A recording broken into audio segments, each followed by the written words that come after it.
Oke, kali ini kita bakal coba telusuri akar Islam di Indonesia, tapi berdasarkan narasi dari satu dokumen spesifik, yaitu Jejak Syariah dan Khilafah di Indonesia.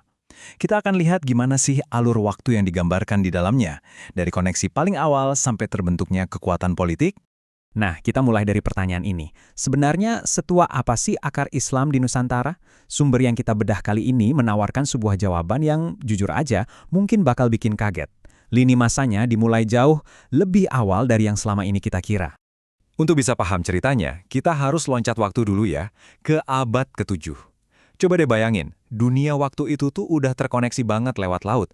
Jalur-jalur perdagangan super sibuk, membentang dari Asia Barat sampai ke Tiongkok.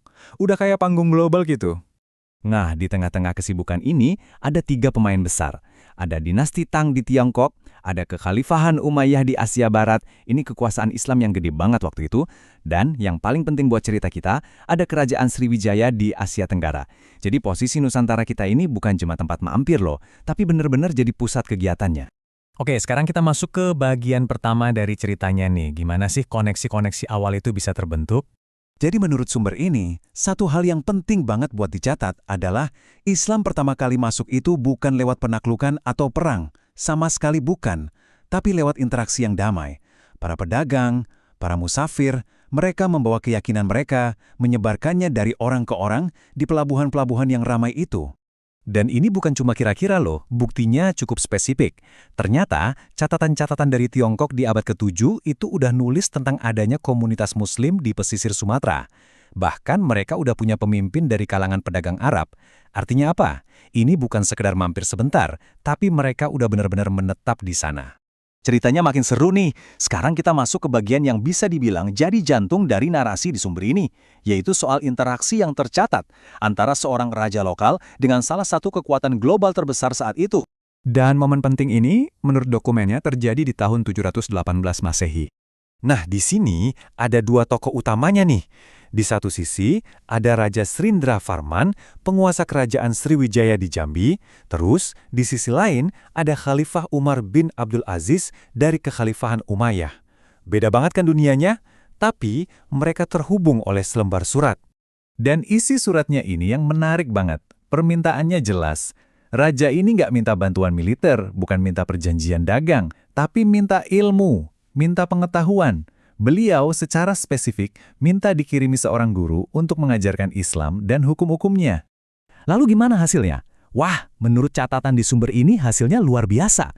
Cuma 2 tahun setelah surat itu dikirim, Raja Srindrawarman memeluk Islam. Ini jadi titik balik yang penting banget dalam narasi sejarah yang disajikan. Dampaknya pun gak main-main. Ini bukan cuma keputusan pribadi seorang raja. Menurut sumber ini, kerajaannya bahkan sampai diberi nama baru Sribuza Islam, yang langsung mencerminkan identitas barunya.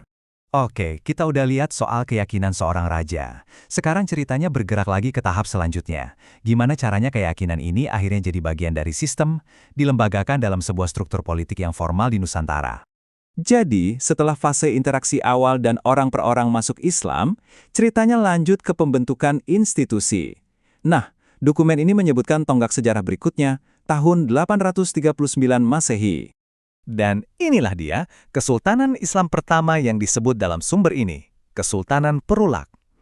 Menariknya, sumber ini juga menempatkan pendiriannya dalam konteks global yang lebih luas, yaitu pada era Kekhalifahan Abbasiyah, yang saat itu jadi pusat peradaban Islam dunia.